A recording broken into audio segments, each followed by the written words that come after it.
this is about the general fund. This is not about all the other entities that the city has. This is not about the Water Quality Board or HMDA, the Huntington Municipal Development Authority. It's not about the opioid settlement money. Like, what we're going to talk about today is narrowly focused to the general fund. That's what's in front of you in your binders, and that's what I hope to talk about. If you have questions about the others, I'm happy to entertain them. I have Mayor a question. Farrell, before we get started, thank you. Mayor Farrell, you've just mentioned that the Water Quality Board, the HMDA, and opioid settlement revenue lines are not included in this budget for our review, and that you are happy to answer our questions about them. Why have you chosen not to include them in this budget? Because this budget is about the general fund. It's, the opioid money has to come in front of you at some point in the future. All of the spending that happens eventually comes in front of you. But by charter, this is what we're talking about. But do you have a plan to present them in the next few days before we submit our plan and vote on it to the state, say in April? What you're submitting to the state in April is the It's general just the fund general budget. fund, yes. Right. And so as we spend that other money, as we develop plans for their money, it will come in front of you. I don't have any plan between now and when you consider this for adoption of breaking down what we're going to do with that money. Is there a reason for department heads not to be present in this meeting, as it is some of our council members' first meeting during their budget session? I know when I did my first budget session, having department heads here and asking questions on exactly why they submitted what their spending is there a reason for that choice? Yeah, this is my budget. All right, this is the mayor's budget, and the department heads have had input that they gave to me to put into the budget, and I'm prepared to answer the questions about each of those departments. And if I can't answer questions about I'm happy to take your question and get back to you. But it's about me telling you, the council, what my budget is. And so I'm accountable for it, and here to answer any of your questions. We will start with revenue.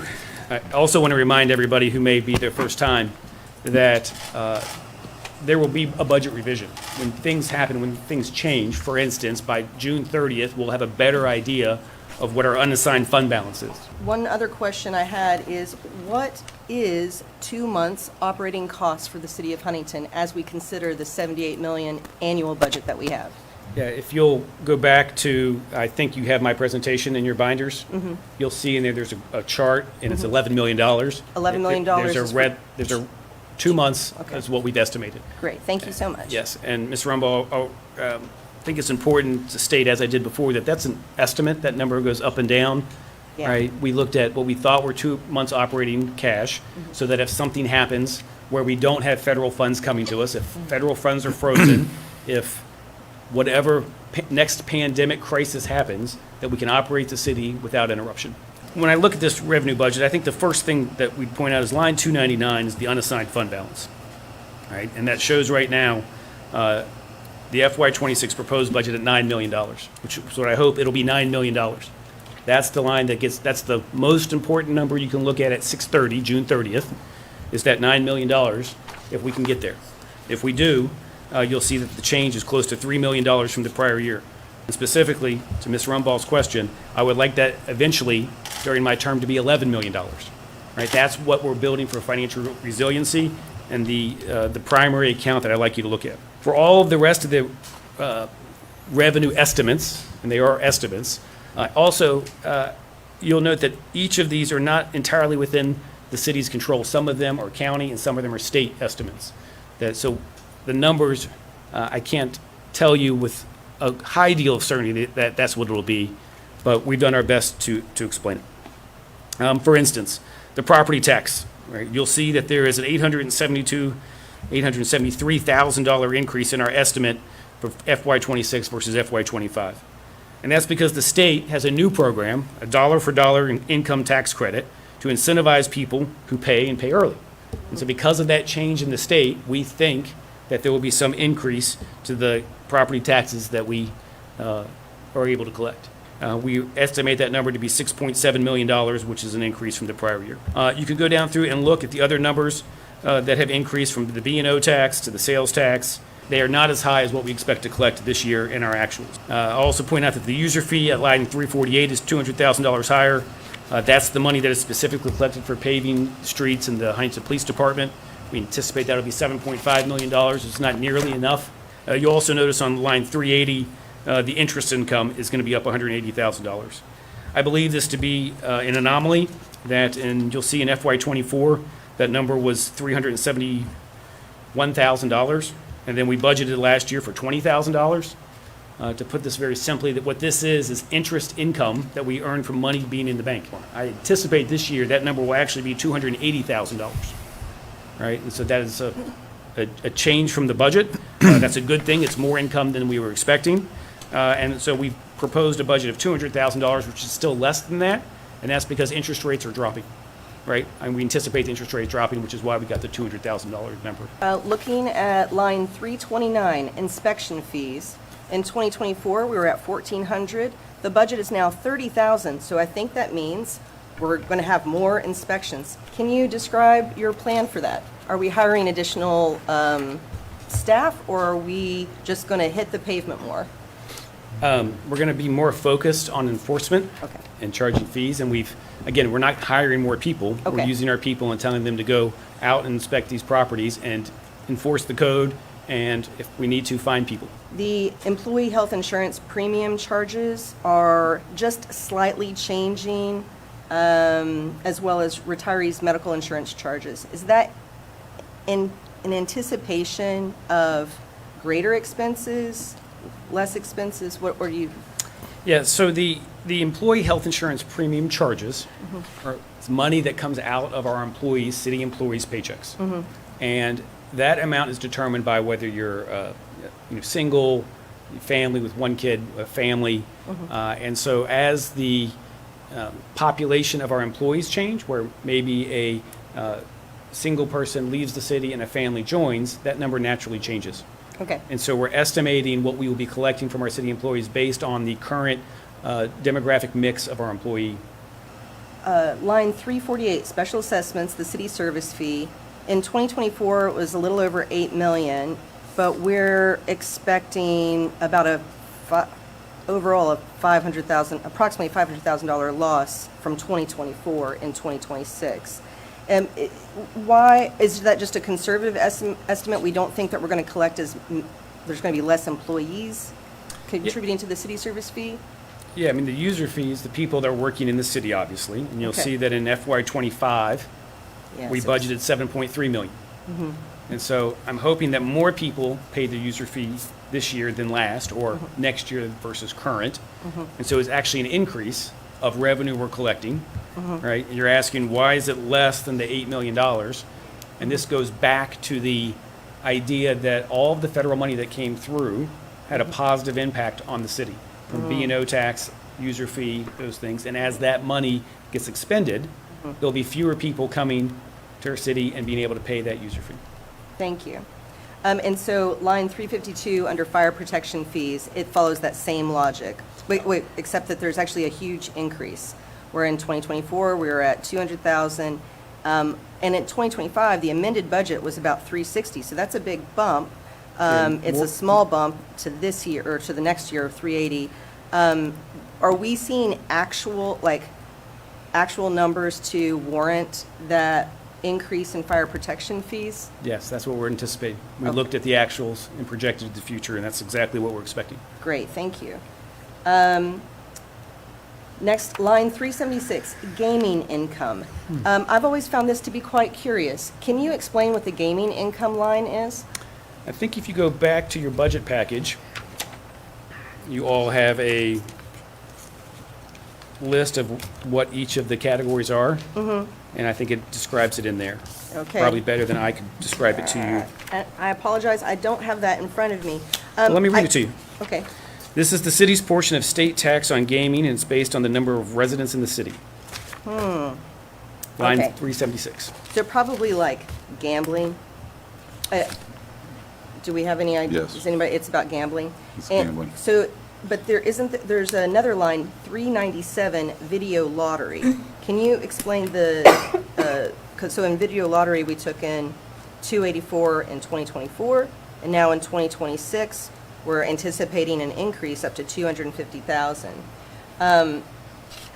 Can you describe how we're taxing video lottery in Huntington? Yeah, it's collected monthly, and it's the city's tax on the video lottery machines that are located in city limits. Okay. So when someone locates one of them, we tax them. Okay.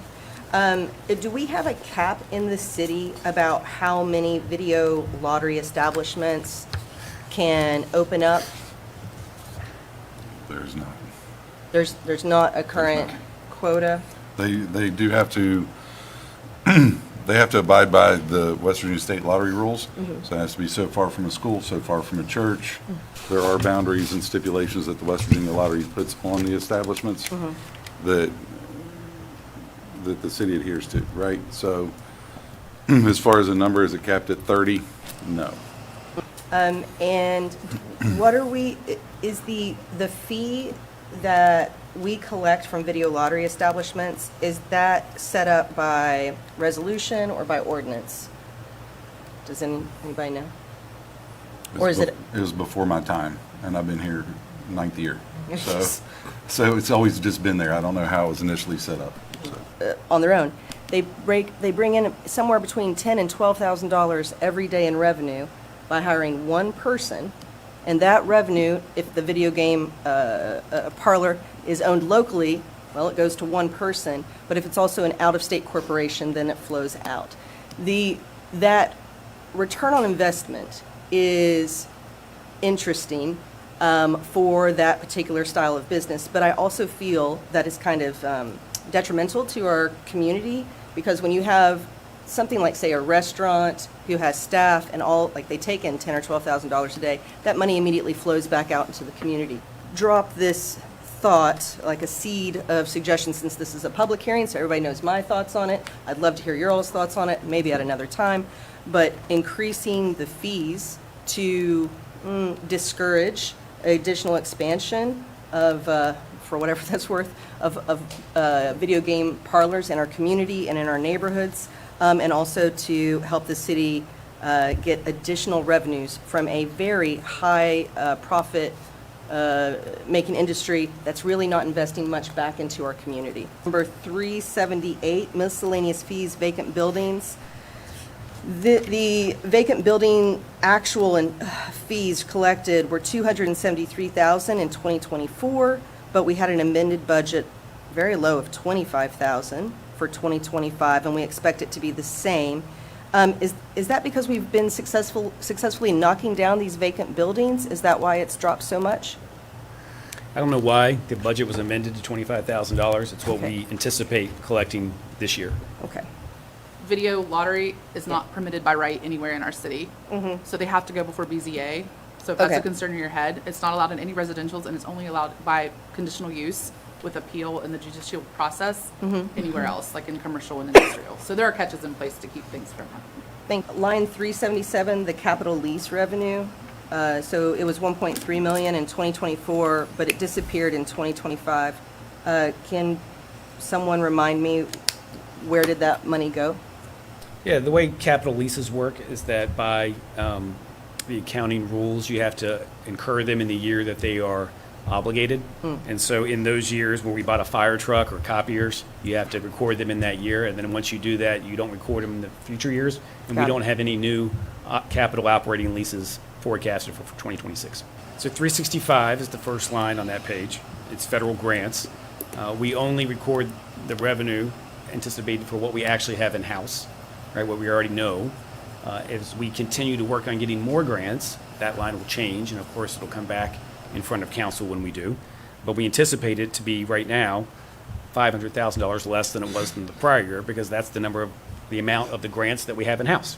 Yeah, since we have, they're kind of separated between federal and on 365, and 366 is our state government grants, and then 367 other grants or grant clearing. Are we, the biggest concern, and I'm only taking this from the media headlines, is that there's a freeze on federal government grants for 90 days during the current administration. Is that impacting line 365 can you, do we have better assurances that lines 366 and 367 are okay, they're not frozen, things are good? Can you give us some, like a temperature check on how that impacts the city? I can give you no temperature check on Washington. Right? I know what you know. And that is for current year, right, rather than FY '26. So what I've done here is look forward to 2026, and we're anticipating no freezes, and that the grants that we have won, that we will get, right? If something happens in current year and those get clawed back or canceled, these numbers will change. And I have no way of knowing any more than anyone else in the public what's going to happen. So just a point of reference, if you go back and look at financial statements for this fiscal year, we're at month 6. So it's easier math if you do it at 6 months. We're at 165% of our budget for state grants. So if you look at that financial statement, you can see it's halfway through the year, so we should be at about 50%. And so if you go through that, you can see where we're running over and under budget, and it's a really nerdy exercise I do, but it's really helpful if you can get it. But it's nice to look at and see, okay, we've moved money.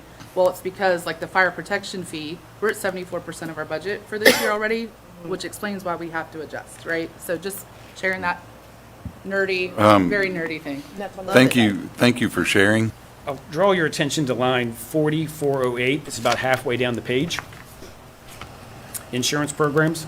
We knew in 2024, or the last few years, the healthcare premium expense has been about $12 million.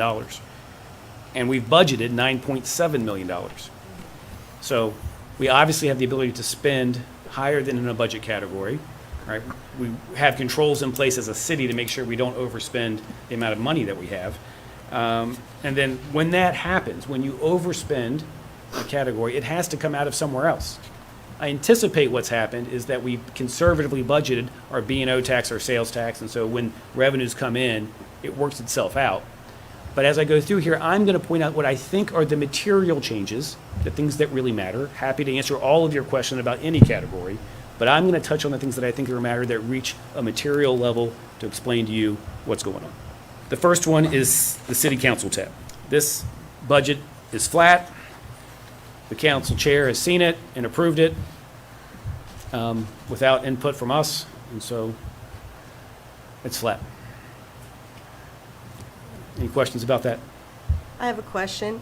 So in the past, the city council folk were invited to participate in a program called the Municipal League, and I'm wondering if that participation is cut and travel to that is cut, like because there's about $12,500 cut under personal services.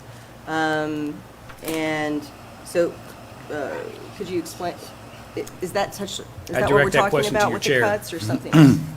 Yeah, so this was sent over from Scott Arthur, Okay, and it looked relatively close to last year's. And I told him that it was okay with no changes. There are some things that are still in this current budget we're in, with already approved by the council with office furniture and things for Lisa and Barber's office. That was not taken out of the budget for that. okay. But yes, the Municipal League tab and travel. So are we still planning to participate in the Municipal League? And will city council folks still have an opportunity to attend the league for the training purposes that it offers? It was incredibly beneficial. I would hope that we would still be able to attend, because Huntington is one of the largest cities in West Virginia, and it's important for us to, I think, make a presence there, as well as bring back collective knowledge so we can work together as a state. And finally, the Municipal League hosts these conferences annually in different cities. Huntington was the host last year, so that brought in significant revenue to our hotels and conference centers. So that's something I would hope that we would still participate in. Is that, we had already talked about some other major cuts, but is that another that's thinking about being cut? I will be more than happy to talk with you, talk with council, and get everyone's thoughts when Okay. it comes to that, okay? Thank you. Yeah, Mr. Chair, may I just very briefly? It looks to me like in 2026, it reflects the actual expenditures for 2024. I think participation in that program is very low because it is multiple days during the work week. And so while many of us would like to go, we're not able to. And so it doesn't make a lot of sense to me to have a lot of money in a budget year after year when we're really only using a fraction of that. So I think, you know, in 2024, it was at 1,146. That was the actual expenditure. And there's $1,000 budgeted for 2026, which to me would seem consistent with the actual expenditure, which is, you know, Thank you. if there's like a big run on Municipal League, I'm sure we could amend that at some point. And Moving on to the city clerk tab. City clerk, in the same way, was sent to the council chair. It's under your purview, not mine, and it is flat. Any questions about that? The mayor's tab. It is also essentially flat. You'll note that we are not funding the third executive assistant position. It is authorized but unfunded, which means that it's still listed as a position, but it does not have funding with it. We're going to do our best to manage the mayor's office with fewer people. You'll also see that there was an increase in the contracted services line that is 2300-101, about the middle of the page, for $121,000 increase, and that is the security contract for the gentleman at the front with the metal detectors that are there.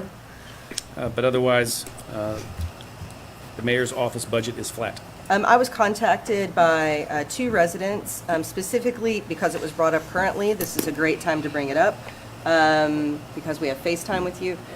Regarding the parking spots, there were, I guess, two formerly public available 15-minute parking slots in the front of City Hall available prior to us taking on the security personnel, and then two parking slots have been labeled just for security. And so I've had two residents contact me and say that they were really put out by that because they're having trouble finding parking to pay their stuff at City Hall. And they asked me to bring it up. Is it possible, do we still have two parking spots out front for our security personnel? There are two spots out front, yes. Okay. So I'll just advocate for the residents. Perhaps it could be reduced to one parking spot, so we share the security personnel and the public's need to find convenient parking. But I'm sure having a security car close to City Hall is also necessary for emergency purposes. So I think it's important for them to have one parking space at minimum. But I can also empathize that the loss of two parking spots does make it more difficult to get to City Hall. So I just wanted to pass that along. Thank you. Thank you. Mr. Chair, I just have one or two questions. Yes, ma'am. It's really just related to the positions. I know you've indicated before that you do intend to fill the city manager position. And then the senior advisor to the mayor, that looks like a new position, but I did note that the salary is the same as what the Office of Drug Control, or the name, is that going to be the same position, or will it be something different? We changed the title to more accurately reflect what Ms. Rader is doing. Sure. So That's fair. Yeah, she's definitely not just advising on drug control. I understand that. And then what is the chief data officer position? again, in the way that we had an innovation director, we changed the title to more accurately reflect what the person would be doing. Perfect. Thank you. The insurance program tab, as we talked about, this is a line for what we spend on health insurance for our city employees. And the big change here is that we're going to try to accurately reflect what we anticipate it will be in the coming year rather than under budget. And so you'll see that that is $2.1 million higher because that's what we think it'll actually be. To the finance tab, again, this is relatively flat. You'll see a slight increase, and that's because one of the Public Works employees, the permit tech, was moved from Public Works into finance as a way to try to have some better efficiency. And that's what the increase is.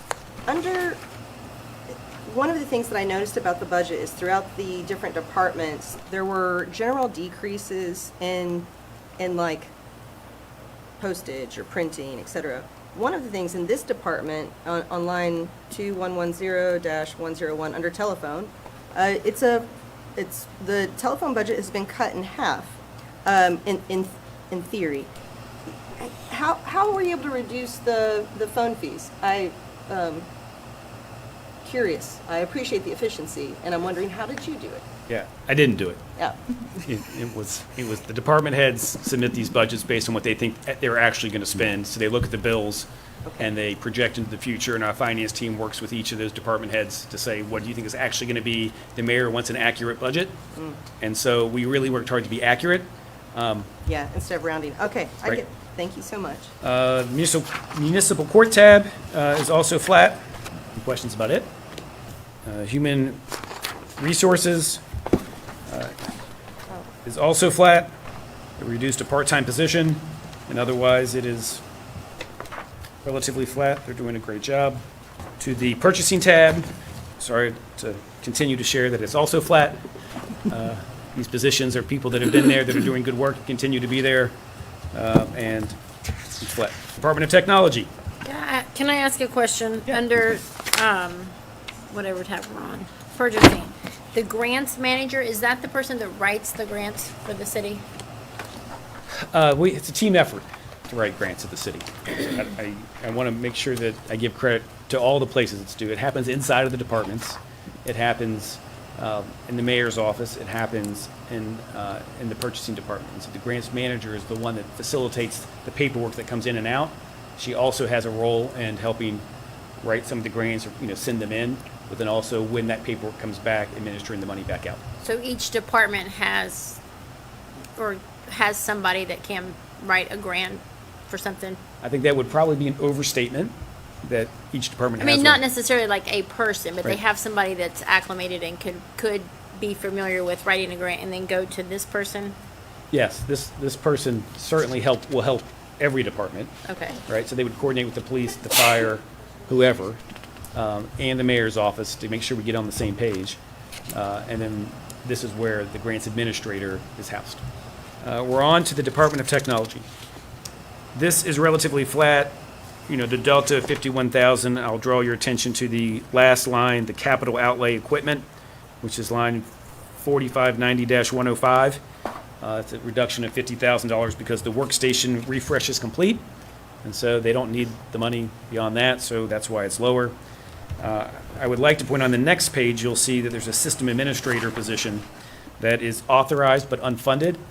I am hopeful that we can finish the year, June 30th, in a better position than we are today, at which time I want to fund this position to give them a systems administrator. Compass. It's a fantastic program. It is a flat budget. They're doing good work. Would be a good time to remind everyone that next week is Compass Restaurant It is Week. Compass Restaurant Week. Thank you, yes. Go eat at the restaurants where they're doing that. Human Relations Commission is a flat budget. City Attorney. I noticed that the city attorney position is not funded. Is there a reason for that? Yes. Can I give you the overview of this budget and then you, Yes, absolutely. yeah. Absolutely. In the city attorney's budget, obviously, Mr. Dameron has moved from being a full-time city employee to a contracted acting city attorney. All right, you'll see that the deduction in the salary of wages of employees for restricted payouts is down because we are not anticipating further retirements, which is what happened with Mr. Dameron. He is now the acting city attorney, and you'll see that that line is funded down in the next section, the professional services line. And so Mr. Dameron is our acting city attorney and being funded through that line. We've also added in this budget an extra assistant city attorney. We anticipate needing more legal services as we continue to pursue people that have vacant homes, that aren't enforcing our codes. All of those things that we anticipate will happen, right? We think that we're going to need more legal work to collect our unpaid dues, for instance. We have taxes that I outlined for you that approach $15 million that we would like to collect, and doing that, it's going to require legal action. We also added extra money into the professional services because we anticipate more litigation as we do things like enforce the B&O taxes that we're owed, as we do things like tear down vacant buildings with emergency orders. We anticipate that some property owners will sue us, and so we're going to need more reserves to make sure we defend our rights and pursue that money that we're owed. What was the salary for the city attorney? I could go back and look, but I think probably approximately $120,000.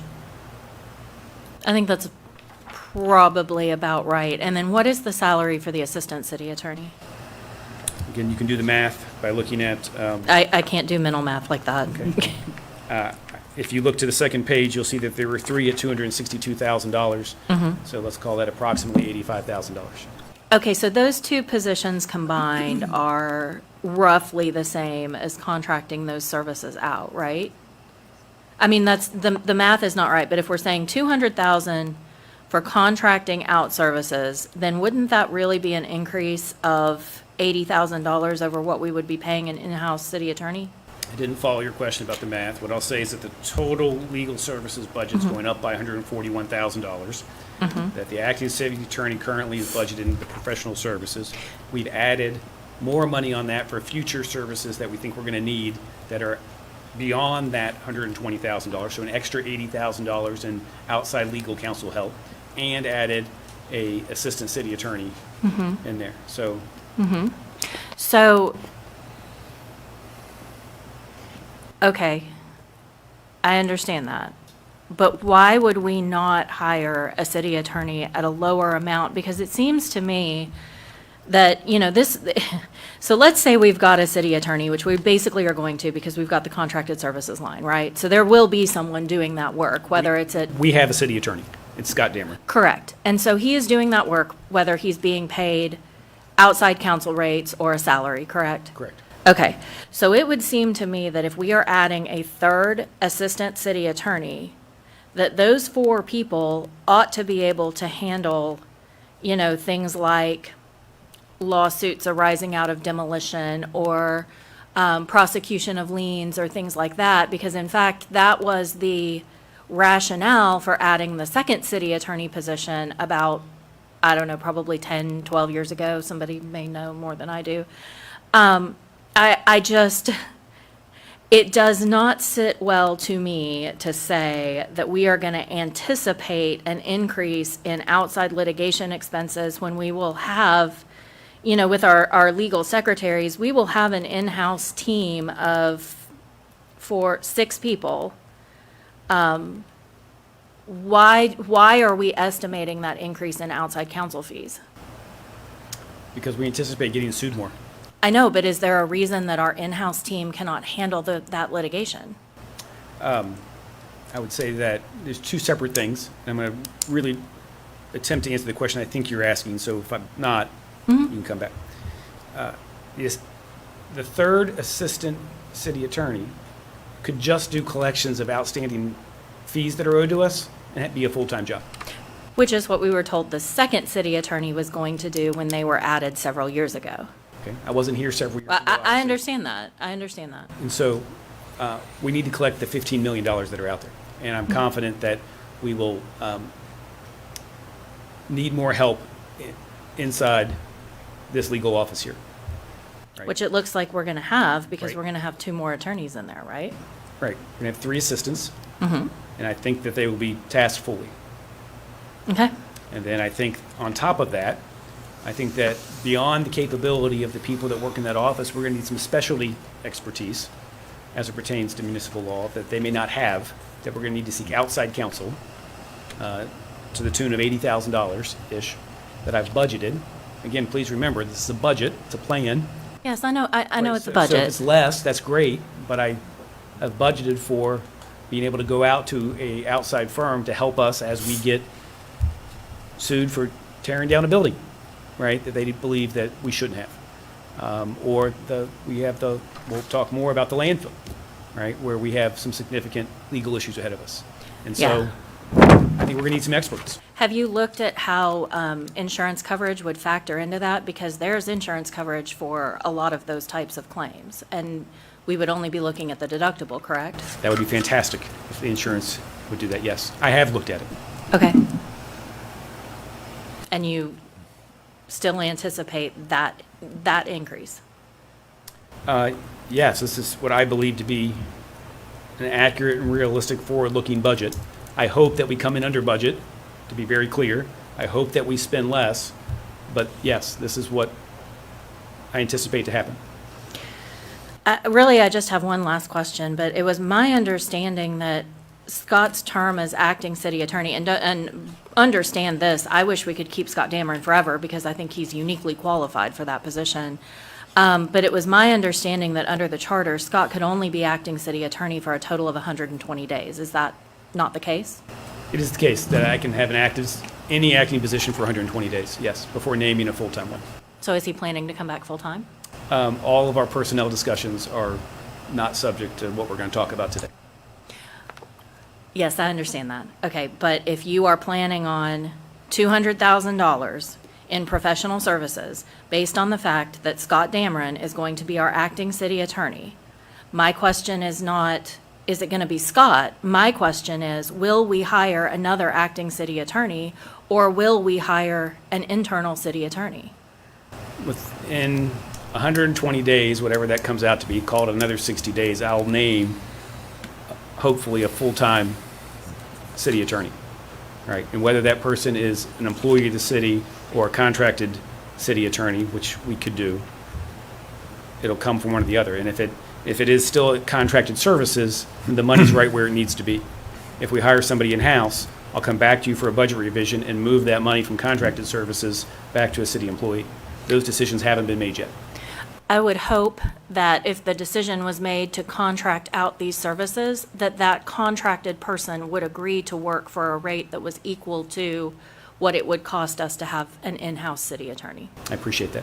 You had mentioned that you anticipate future being sued more often for various reasons. I hope we don't, but yes, I think that there's a chance. Yes, me too. So if we have 4 attorneys in general speaking, will each one of those have a different specialty to focus on? No, not necessarily. So they won't be specialty people necessarily, but they'll have duties assigned inside that office to spread the workload across them appropriately. Planning and development is flat. So we have the director and then the planner 321. What exactly do the 321 do? I'm sorry, Ms. Holly, can you point me to what you're asking about? Under the positions, like what does each position do as far as? Oh, I it see. says On the planning second page, director. planner, Yes. planner 3, planner 2, those are Yes. classifications for different levels of expertise. So someone might come in as a planner 1 and then elevate to planner 2, to planner 3 as they gain more experience or certifications. It's just a stratified way to talk about their expertise, which is why you see the pay differential also goes from an A13 to an A14 to an A17 as people advance and gain more knowledge or skill or capability. HPD. On to the police department.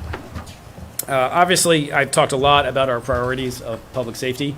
That starts with our police and our fire department. As we developed this budget, we said that we don't want to cut police or fire, that we want them to have a flat budget. And so that was a going-in argument. This budget is essentially flat. I'll give a caveat that as one of the things that I learned over the last certainly year is that the jail bill is a significant concern for a lot of people and that we haven't been able to enforce the law, so I've heard, because of the jail bill. I hope we arrest nobody. But I included an extra $250,000 in the jail bill so that when we talk to the sheriffs, we talk to the policemen, we talk to whoever, the jail bill isn't in consideration. I hope that this number doesn't get filled, but it is not going to be an excuse for why we don't enforce the law inside the city. And so outside of that, it's a relatively flat budget. I will also say that the budget principle that holds here, again, coming back to accurate. And in the past, we have authorized and funded 108 policemen. And then we haven't filled those 108 policemen. We've steadily gone from 80 to 90 to 94, and it's moved up. And then when those positions aren't filled, it created excess in the police budget that was typically then swept away and put to some other part of a city priority. And so the police may have had an approved budget of, say, $15.5 million, but they actually only spent 14.7. And so there was a $800,000 difference that at the end of the year they couldn't spend. And so what I want to do is accurately say, this is what you're going to get, and put it in the categories that you're really going to do. Tell me what you really want, and then from there, we'll move on. And if we need to adjust and be flexible somewhere down the road, we will, but at least we'll accurately reflect what's happening here. So the first line, you'll see that there's a reduction of $363,000. That is because we are still authorized for 108 police officers, but we are not funding all of those extra positions. So that 363 is moved down into the budget, and the police department will have the ability to fill positions as they're able to. So it will not restrict our policemen from recruiting, hiring, training, and deploying our police officers. We will make sure that that happens. What this does do is it ends the end of the year game of they were funded but not filled, and we're sweeping that money away. Right? So that's why there's a big difference there. You'll also see increased for restricted payouts because people are going to retire. And then in line 1070-105, the contributions to pensions, that's in the top half there, where you'll see a delta of $362,000.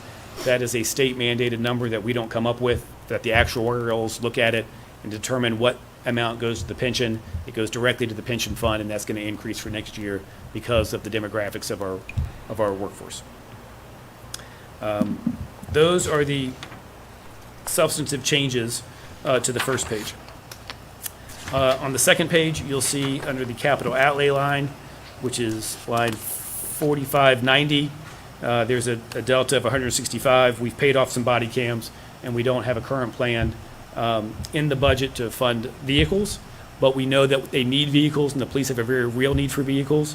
And what I'm very hopeful of is that we've allocated in FY26 $16.1 million for our policemen. And what I have told Chief Watkins is that I'm committed to letting him spend that 16.1 number without sweeping money at the end of the year if we're on budget. I want to be very clear about this because the terms matter.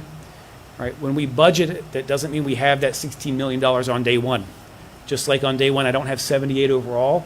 We're budgeting $16 million, and that depends on what we're able to collect. And so I don't want anyone to get the impression that if we don't collect the $78 million, we don't collect enough, we won't spend 16. But if we do collect, I anticipate that we will spend it. And I only make that caveat because I don't want someone to come back and say, you told us this and then you did that. We're budgeting for 16. I want the police department to spend 16. I want to keep it flat, allow them to have agency inside of their department to spend it on the things that they think they need to keep us safe. And then I gave them the extra $250,000, so that's not an excuse for not enforcing the law. Happy to answer any questions about the police budget. Mr. Chair. Ma'am. I assume you're aware that last year this council took affirmative steps to reduce the city's cost for the jail bill by eliminating some ordinances that were duplicative of state ordinances as well? That's correct, yes. Okay, so why the increase in the jail bill? So that it's not an excuse for not arresting people. That's it? That's it. Okay, it just, as we're looking at things like, cuts to the animal shelter and the elimination of the micro-grant programs and things like that, because, and yes, I understand this is a budget, but I also understand that once things are cut, they are very rarely put back as the year progresses. And so padding the jail bill just so that it won't give people an excuse for not arresting people that's a hard pill to swallow when we're going to have to tell nonprofits and essential services in our community that we don't have the funding for you because we have a hypothetical increased jail bill cost. I told the police department that if this is not money that they can then sweep in to pay for cars, that the $250,000 is just for the jail bill. If we don't spend it, it won't be there. Right? They don't get to spend it on extra things. Right? That $250,000, that one item in there, right, is simply for their ability to know that they can do their job without have some boogeyman in the distance that says we're going to have to pay for a jail bill. Have we had trouble paying the jail bill in past years? It appears so, yes. By how much? I don't know. When we voted to remove some of those municipal laws that were duplicitous in state code, as Councilman Walling just referenced, very eloquently, by the way. You are incredible. No. I believe I had asked the question at the time, how much money are we going to save by removing these duplicitous municipal laws? And I think Chief Watkins at the time said something like maybe $5,000 a month, something like that. So if our jail bill at the time is somewhere between $5,000 and $7,000, does anybody have an idea of what our average monthly jail bill is now? Do you know, Mayor Farrell? No, but I can get back to you. Okay. So we're anticipating a significant increase from like $5,000 a month to maybe, That's a huge. I can't do the math on that. A lot. 5 times, so it would be 60. So almost like a tenfold increase is what it looks like. That's rough. Yeah. I hope we don't spend any of it. Okay. Just be very clear. Yeah. Right, this is maybe a deviation from my principle of being as accurate as possible, because I don't know what it's going to be, Okay. Okay. right? Okay. I hope we spend none of it. Okay. If we spend none of it, it's not going to be spent on police cars, right? It's not going to be spent on overtime. It's going to be spent on the jail bill, or it's not going to be spent. Okay. And then if we have extra money, because we haven't had to arrest people, we will come back and allocate it in a flexible type budget on things that are priorities for the city. But it won't be an excuse. I'm sorry. No, do you have a question? Just a quick one. Oh, yes, ma'am. So just for clarification purposes, what does the jail bill cover? Like, what does that money go for? When we arrest somebody on city charges, it sends them to the jail. And there's a fee that we get charged by the county when that happens. I don't know exactly what it is, but let's just say it's $63 a day, Okay. right, that we get charged for putting people in jail. So if you put someone in jail for 30 days for violating a city ordinance, the county sends you a bill. And I do just want to clarify for the benefit of the folks that are new and to Ms. Blau's point, we only pay if someone is arrested on a city ordinance, which is why last year we eliminated city ordinances that had an identical or nearly identical counterpart in the state code. Because if our officers arrest people and charge them under state code, then we are not responsible for that cost. Oh, okay. And also to further that point, a new law had been passed on a state level that said if you have a municipal charge, you cannot bring it up on, you cannot charge them on the duplicitous state charge. You have to charge them on a municipal charge if you have the same law. So if you have a DUI law municipally and you have a DUI law on state, they wouldn't be charged with the DUI state law, they'd be charged with the DUI municipal law. That is why, we tweak things around. Oh, okay. So they did away with some of the municipal charges. Correct. Correct. So that we wouldn't have to So pay them. it was very strategic. On line 3450-101, we have uniforms and safety gear. We have an increase of 30,000. Typically, I've seen Chief Watkins come in and we've given different things and they've had grants with no match to pay for different things. Is this an anticipation that we won't have grant funding to pay for uniforms or that said safety gear? We're going to use grants as much as possible. Right. To pay for as much as we can. I can't tell you specifically what safety gear that the police department put in for this $30,000, but we will certainly pursue all the grants that we can. And I have another question, just Yes, ma'am. because you'd mentioned cars. So would purchasing of the police cars, does that fall under the capital outlay Yeah. equipment? But so there's like no capital outlay equipment budget. It's like, Correct.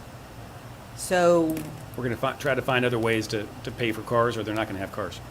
You can rest assured, public safety is job number one, okay, right?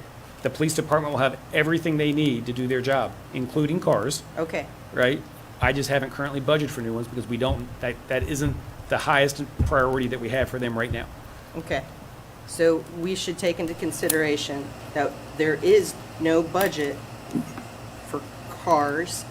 It's like a $200,000 decrease. I don't know if cars were previously budgeted into it in years past. But there would be previously there would be a significant capital outlay budget of a couple of $100,000. That's been removed out of this budget of about $200,000. And instead, you could kind of think of it, maybe, I would analogize it this way, is that $200,000 has shifted to a potential higher jail bill. So like, it's mostly a flat budget with just some things have moved around in priorities. Correct. Okay, all right. May I? Yeah. So, Councilwoman Rumbaugh, when I first came in, there was really no plan for the fleet of our police department.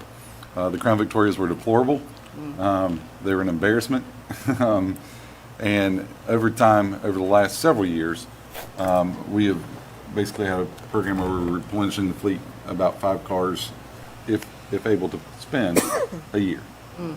So getting the SUVs, getting them equipped. You've seen the Stevens Auto, we're buying this, and then it takes this much to equip it with the lights, the cage, the everything else.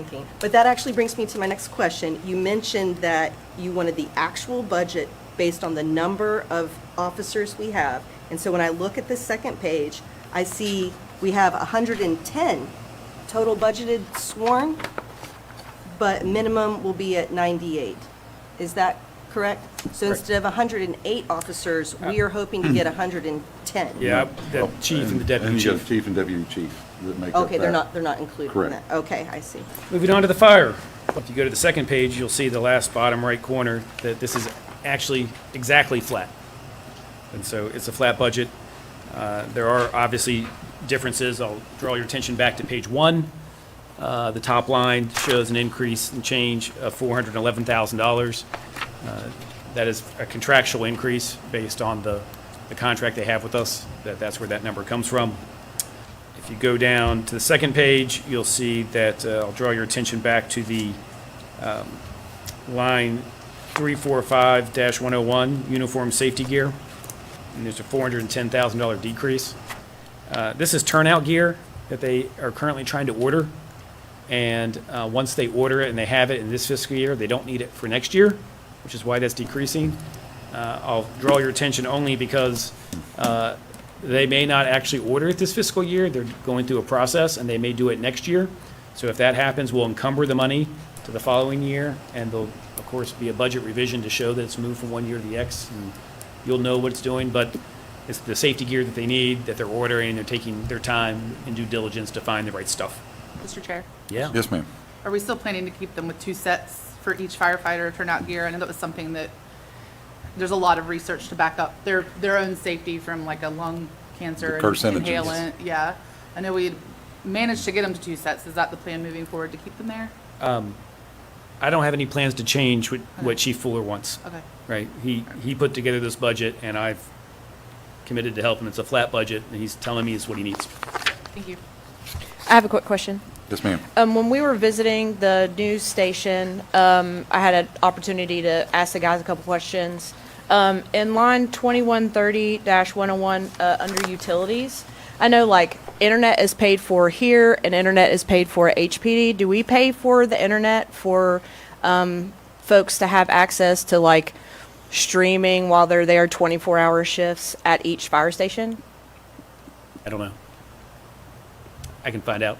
They had mentioned that they split the cost between each individual fire person, and I find that to be wild, that if we're paying for internet here and at the police station, that we should pay for internet at, each fire station. I mean, they're in living capabilities, 24-hour shifts, that they should be able to at least have the luxury of streaming, Netflix or whatever to chill out after the calls that they go on, or you know what I mean, or whatever. I just think that that's something that we should take on at minimum.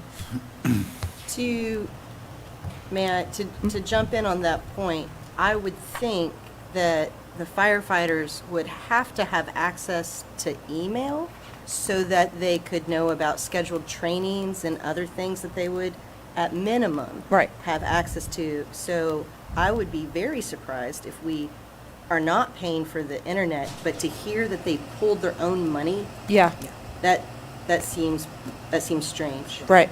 I would love to Let's- find that out. And Let's fact check that one. Under automobile supplies fuel, I see that there's a modest decrease, sorry, it's 3430-101 on the second page. There's a decrease of about $8,000, which is for fuel. And, which, I mean, I also hope that the gas prices go down. But I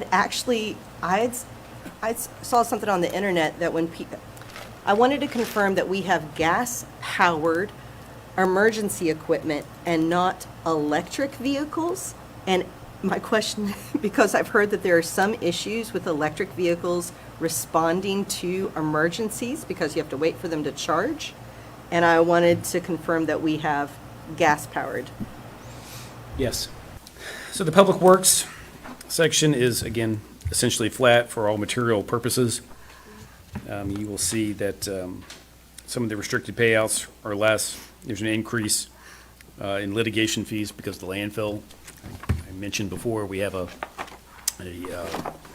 significant liability with that landfill that we're going to have to engage outside counsel to deal with DEP. And I'll go to the first tab of inspections and permits. We talked already about the difference in the personal services section because the permit tech moved to finance. So that was why there was a reduction in the $52,000. There's also, in the capital outlay, you'll see there's none planned in FY '26. So that's why the $30,000 there, which equates to the total of $79,000. Any questions about inspections and permits? Mr. Chair, are you going to address the landfill issue later? I don't want to jump the gun, but also, Not specifically, but I'm happy to answer questions about it. could you just maybe give us a rundown? Yeah, just what's going on with Yeah. the nutshell. Yeah, so it's outside this budget, outside of these legal fees, but you know that Deeds Hollow and Guy and Dot was stopped accepting refuse in the mid-90s. And when you do that, you have to close a landfill. And, you know, there are technical ways to do that to prevent leachate, which is when water hits the trash and it Right. flows through, that becomes leachate, and to protect the water and the surrounding area. That closure has not happened. And so we've been on notice from the state DEP for many years that we need to take action, and they have ramped up their enforcement efforts, and we're trying to respond. Did that answer your question? So this has been an ongoing issue for previous years? Yeah, I mean, this goes back many years. The action should have probably started happening in the That- mid-90s. That's my question, is wonder why it wasn't closed. Yeah, I the have. I'm not- previous- I think that the DEP is way more aggressive now than they were in the 90s. Yeah. Obviously, I'm new. Had it been brought to council about this before? I don't recall this ever coming before council the last 4 years. In my tenure, there may have been a light mention, sorry. There may have been a light mention of this said issue, but never a plan, never to the extent of what it would cost to close it or what the fines are levied against the city for it not being closed. Those things were never really discussed. Okay. Yeah. But honestly, sometimes it's cheaper to pay the fine than to shut it down, even though that might not be the right thing to do. There's sometimes where municipalities, we've been in other situations where just paying the fee is less than, And was that an option before, that anybody remembers? Not through our budget and not through a resolution or anything like that. Right. So, again, that was kind of a thing that had been discussed, I guess, on that side of the hallway. It was never really brought to council over the years. Yeah, so let me say this, that I anticipate for at least 10 years, the city's been on notice.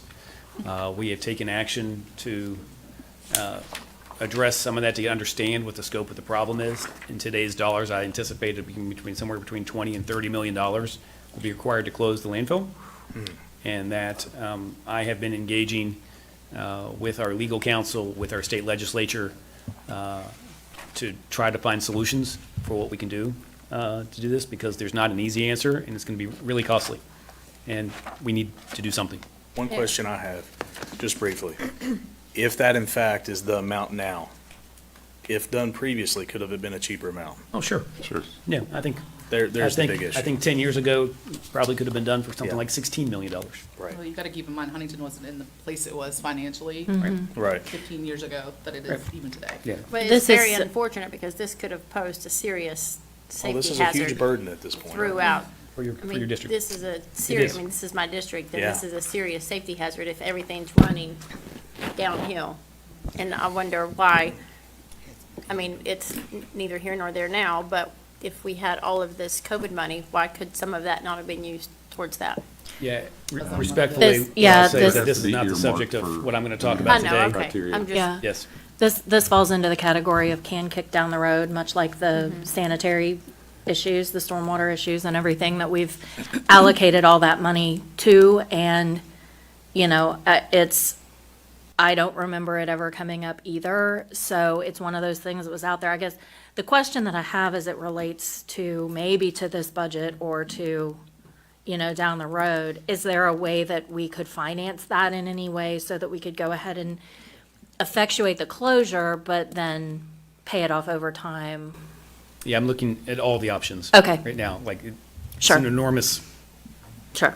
chunk. Yeah. I'm hopeful that our state legislators have a way to help us. And- Good. And also, just because I thought maybe Mike's point might have been garbled as we were talking over one another. Stacy, your question was, why was the ARPA money not allocated to that? And Mike, were you saying that? I can speak to that. So when we were talking about the ARPA money and things that came through the city, only certain things met the criteria. Now, I can't speak to whether it did or not, or would have. A lot of the things that I proposed, there were some things that I suggested that did not fit the earmark of the criteria of that money because it had to be spent on certain things. Federal rules.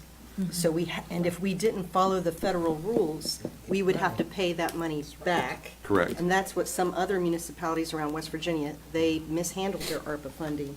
And so now they have to pay their, Yeah, that's what- in the red, back to the federal government. That's why we had a dedicated person and position to make sure every T was crossed, every I was dotted, that we didn't extend ourselves or get ourselves into a situation from the city standpoint of having to pay that money back or funding a project and then all of a sudden the money's gone and we've got to reimburse or anything to that knowledge, right? So, again, I hope that clarifies some of that for you, Ms. Stacy Jeff.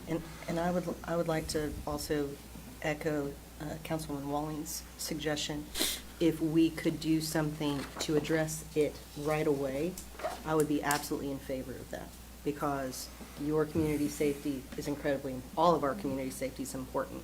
So, again, from 2020 on, I don't remember anybody saying anything about this being an issue. So hearing that it's an issue now, that's definitely something we need to take care of. So.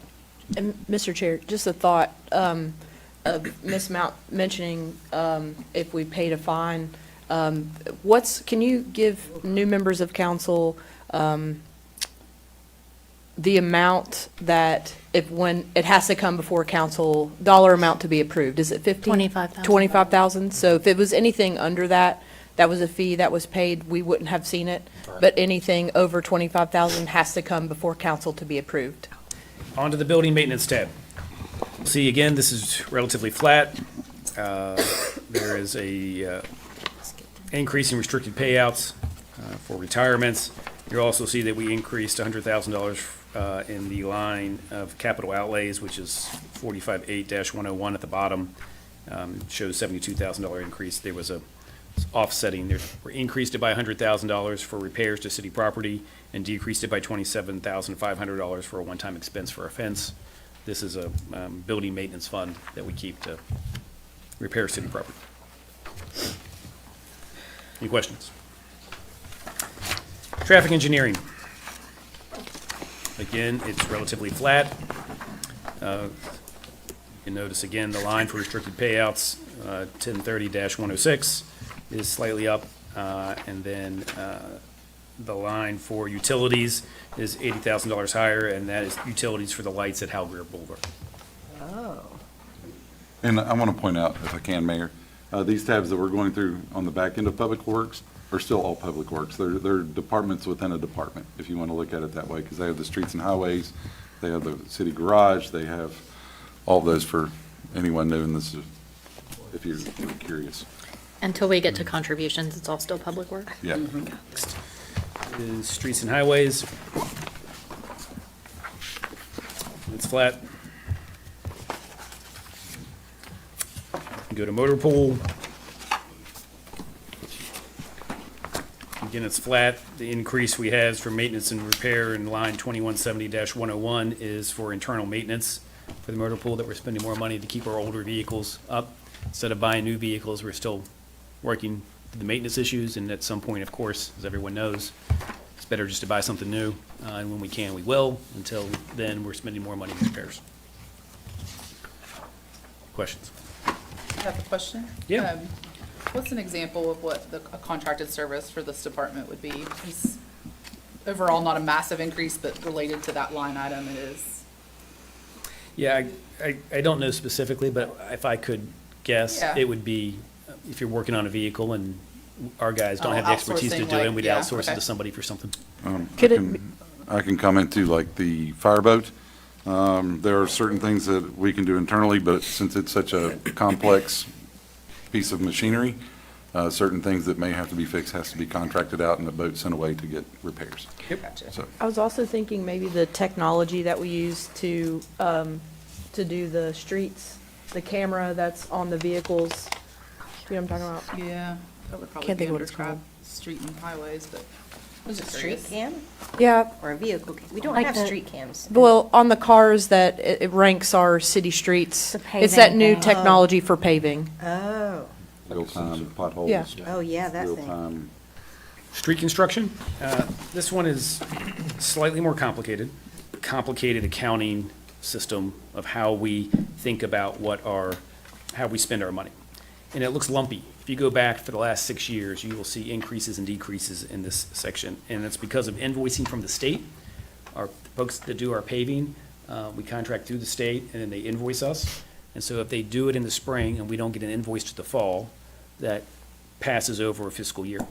And even though we did it in the spring, we got the invoice in the fall, we encumber the money across fiscal years, and then we realize it in a given year. The average amount for the last 6 years has been $2.35 million. We intend to spend as much as we've been spending on paving and keeping our roads right. It gets slightly more complicated because there were 4 categories. You can see 4 categories in 4580-102 capital outlay for street paving.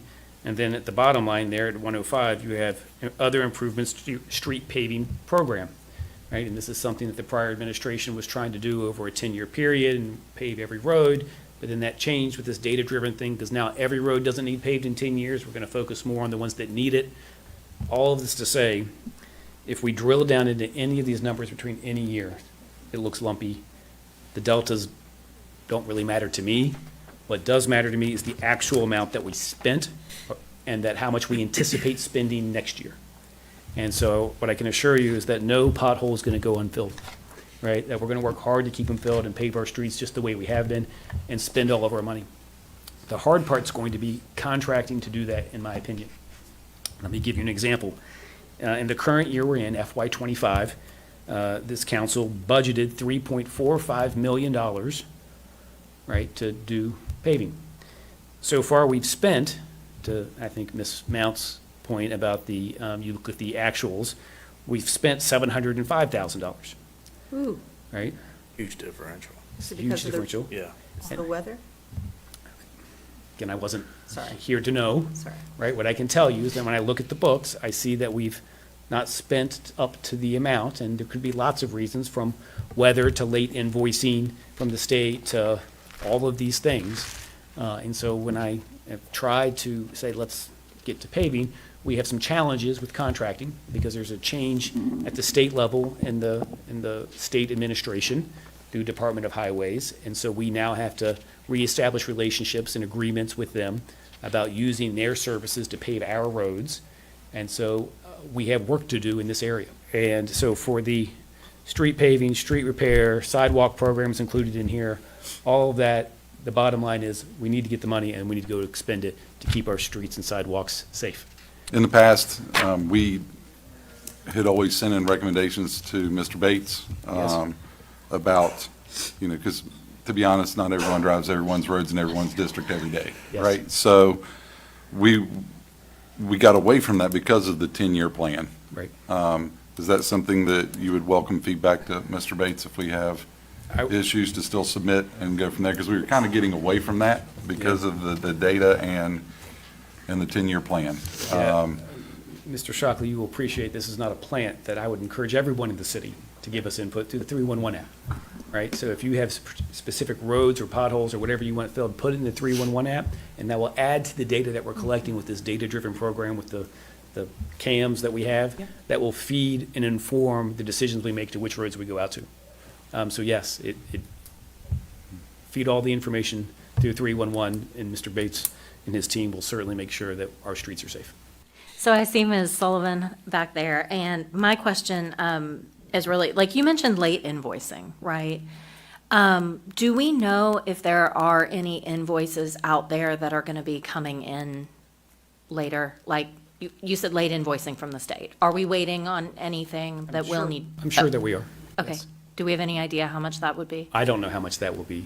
Okay. I mean, but certainly, invoicing takes time from the state to come to us. It will be more than $700,000, I would guess. Okay, yeah, because here's what I'm looking at. So the budgeted amount for this year, I think, and sorry, I should have brought glasses. The budgeted amount for this year, I think, is excessive. I'm looking, though, at fiscal year 2024, when we actually spent 2.7 million, which would be more, or 360,000-ish more than is budgeted for fiscal year 2026. So that's why I was just hoping that we had a more accurate estimate of what it's actually going to be for 2025.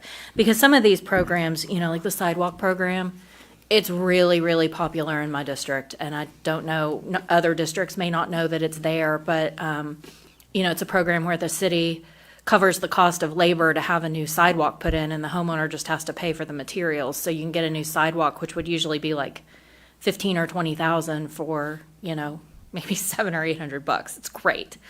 So seeing that decreased from 100,000 in last year's budget to 50,000 in this year's budget, I'd just like to get a better idea of where we are currently.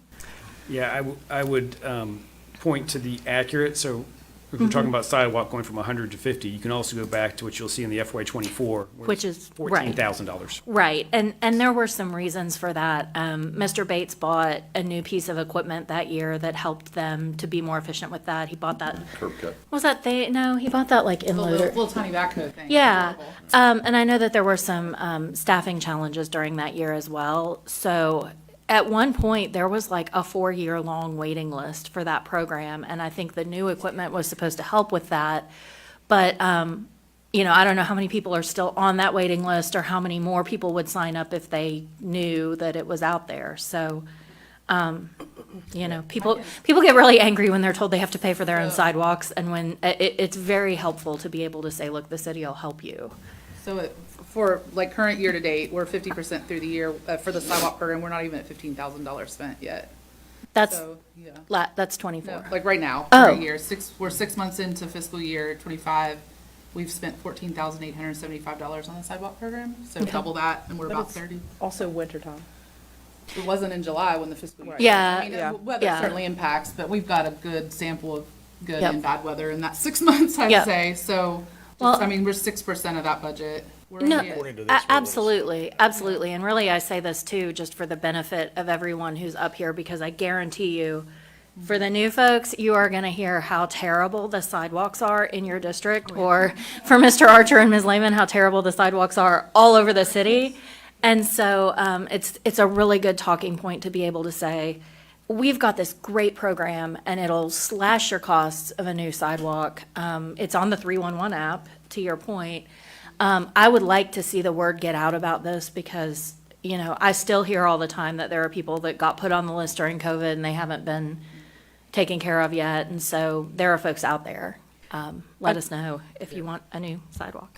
Mr. and, Chair. Let me just point to, you mentioned going back to 2024 and looking at that actual, this is why I took the 6-year average of 2.345 or whatever the number was in order to get as accurate as we could because of the lumpiness that Ms. Mount mentioned and that we're trying, right? And you have to go back to pre-COVID numbers, I think, to get a real reflection of what we can do going forward.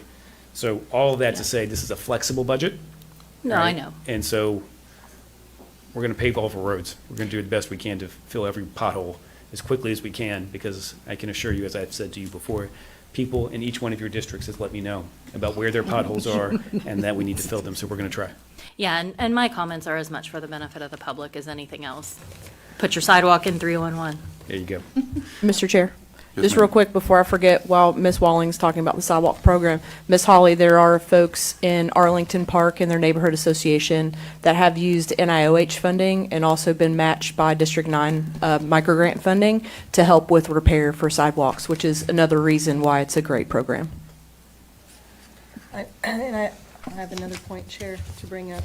Okay. I was contacted or discussing with an organization, I think it's called the Southside Alliance, over the last week, and they expressed concerns about their brick streets as a historical aspect of a lot of the streets in Huntington. We have 100-year-old 100-year-old streets that are still rocking out, they're still great, and we don't have to pave over them, but some of them are in need of repair.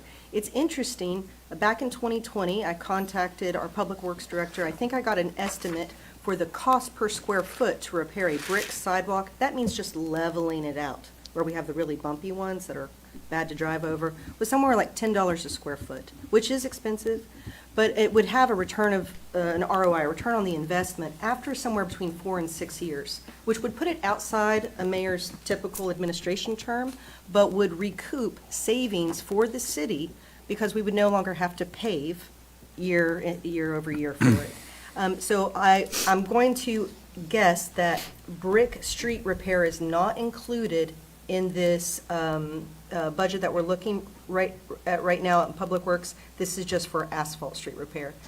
Do you think? No, I wouldn't say that. I'd say Okay. that this is not specific to a brick or a paving, that the budget was for street repair, and that Just in general. when there's a brick street that needs repair, they're going to repair it, Okay, right? And so the question is, which ones need repaired, and that will be prioritized. But if there's a water line break on a brick street and they've got to Sure. repair it, that is in this budget. excellent. Okay. Yeah, I just wanted to advocate out there that I live on, for instance, I live just on the edge of South Side on 6th Avenue between 5th and 6th Street. Now, 6th Avenue is a city-owned street, and it needs paved, sadly, almost yearly because of the brick underneath it. It expands, moves, et cetera, and so potholes open up, et cetera. Though I know we don't want brick streets because it slows down traffic, it's hard on cars, et cetera. Some of those side streets, like 5th or 6th Street, if we remove that pavement, that asphalt, and went back to bricks, it would save the city some money long-term. So I just want to plant that seed in there. I love our brick streets. They help with flooding as well, Yes. right? And Yes. so there are many, many benefits to brick streets. Yeah. So I just affirmed that idea. I would Thank you also for add that the curb cuts are cut for brick streets, because when they scrape down the asphalt, you'll see a large curb, and then when they put the asphalt back on top, your curb is like this, so I feel like it adds to flooding. That's a problem. That is a problem citywide, and the other Yeah. problem, this is in my district as well, but 8th Avenue, which is a state road, 8th Avenue is a state road, but they never mill it down when they pave it. And so the drains, the stormwater drains, are like that far below the top of the pavement, and it's really, really bad. So one thing I have noticed over the last few years is that whoever Public Works is working with, they are actually milling down, which helps with the curb cuts, it helps with the flooding. But whoever the state is working with, they are not, and it's really frustrating. The contributions category, this is the money that we send to outside groups. Many of your favorite causes would be included in this. Recently, we've been very generous. We've had the ability to give a lot of money out to a lot of folks, and the millions and millions of dollars. Because of the federal money that came through, that number was elevated. Unfortunately, obviously, that one-time money is mostly gone, and that we are reverting back to a level budget that is more in line with what we saw before COVID, before that federal money came, where you'll see $1 million reduction in this category, from 3.8 to about 2.8, 2.7, in that range. And so that's going to mean we're going to have hard choices. In the past, let me say this, we need to spend this money, this contribution category, on our priorities, right? And the priorities for the contingency money are my priorities. They're the same as the city's priorities, right? We need to spend it on the things that matter to us, which is public safety, infrastructure, growing the economy. Yeah, thank you. So that's what we're going to do. And to do that, we have a lot of great partners, right, in a lot of different places. And so the first thing I want to do is make sure that how we spend this money is 100% transparent, right? So that you know where the money's being spent, where all the residents of the city of Huntington know where every dollar is getting spent, right? I don't believe that that's happened in the past, and I'm going to try my very best to make sure everyone knows where all the money's going, so that you can then see that it's being spent on our priorities. To do this, as I went back through the years to try to figure out where the money went, how it's being spent, who we have obligations to and who we don't, there was a contribution request form that was out there. What I realized is that not everyone filled that out, that some people just received money directly, other people were required to fill it out. So it was hard for me to figure out what was the justification for this line, as I'd go through and look and be like, well, I can't figure it out because the money was just given directly. Whereas other ones, I could see it, and that felt imperfect to me. And so we have looked at that contribution request form. We revised it and updated it and put it back out on the website. And we will allow everyone to fill out that form. Any group, anywhere, wants to fill it out, can fill it out, and we'll consider it for funding. What I really want first, with this transparency, is that I know that we have to fulfill our contractual requirements, right? So let's start inside that contribution area. There are places that we have agreements with, right? That includes the parks and the animal shelter, right? So we have, the parks is a not complicated, but there are two different sections you'll see. One is our statutory requirement to take money in from taxes and send it to the park. That remains unchanged. The other part of it is a contractual agreement we have with them for services, where we have agreed to pay them in exchange for them taking care of Harris Riverfront Park. In an effort to be accurate with our budgeting, I asked our finance staff to look at the contract and do what it says. There's some ambiguity in that contract about with the $215,000 for that service, which was the cap, whether it was for 1 year or two. Half of 215 is 107.5, right? And so it says for 2 years in the contract, so they put 107 for each year, which makes it look like a reduction from last year.